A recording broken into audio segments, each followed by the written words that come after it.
So Family Spirit is a home visiting program that was created by Johns Hopkins School of Public Health, their Center for American Indian Health. Home visiting programs have been around for a long time, but Family Spirit is the first one that's tailored specifically to the Native American community.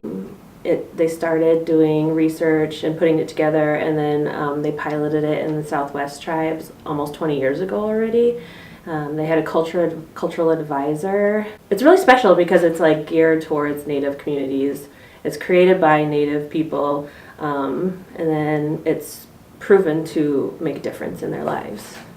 What we do is offer parenting curriculum through a set of typically 63 different types of lessons where we cover things ranging from parenting skills, understanding children development. We cover basic life skills like how to make a budget, doing grocery lists, the life to help new parents balance all the new areas in their life with having a child. Having someone that is Native being able to connect with these parents and support them is really important, and it's all geared towards child abuse prevention in the home. And so this is one of those upstream public health things that is geared towards preventing that. And just by empowering families, empowering parents, and really offering them support.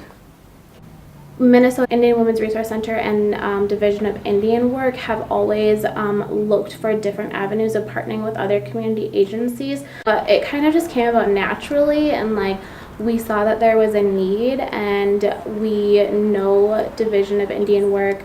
Not only is it important to establish partnerships between, here in the cities, a lot of nonprofits, but also schools. Younger kids can be referred for speech delays or anything like that, or teen moms that are in schools might need the support.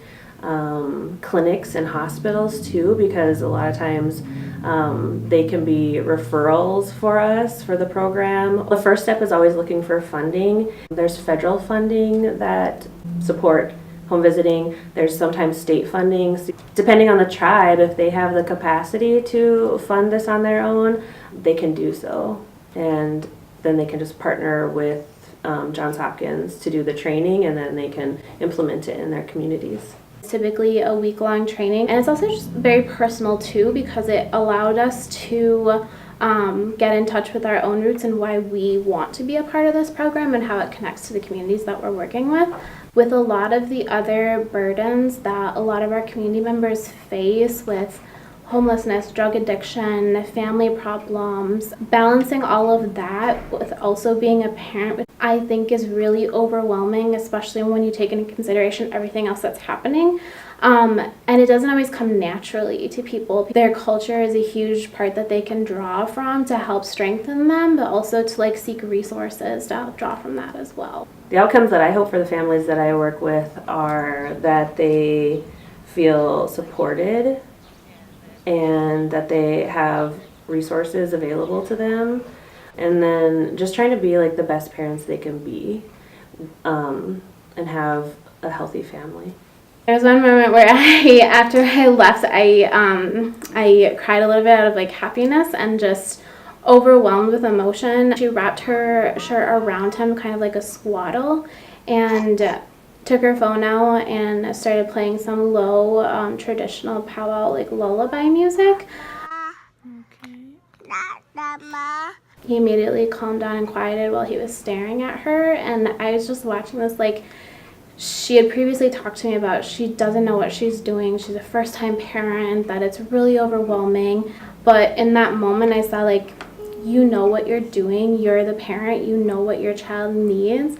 And I know it's overwhelming for them. But being able to see you responded just the way he needed you to in that moment was just really powerful for me. Through this program and the way it's structured, it's really important to build the relationship. They tell me things, they share things with me that they're really struggling with that they might not just share with someone they see once in a while. And I think being able to break these negative cycles that we see in our communities is important, and that's one of the goals of this program, is to be able to end those cycles here. So when those children are older, I want to be able to see that they're leading healthy, happy lives and that they're also being good role models to continue a different new cycle of positive, healthy living.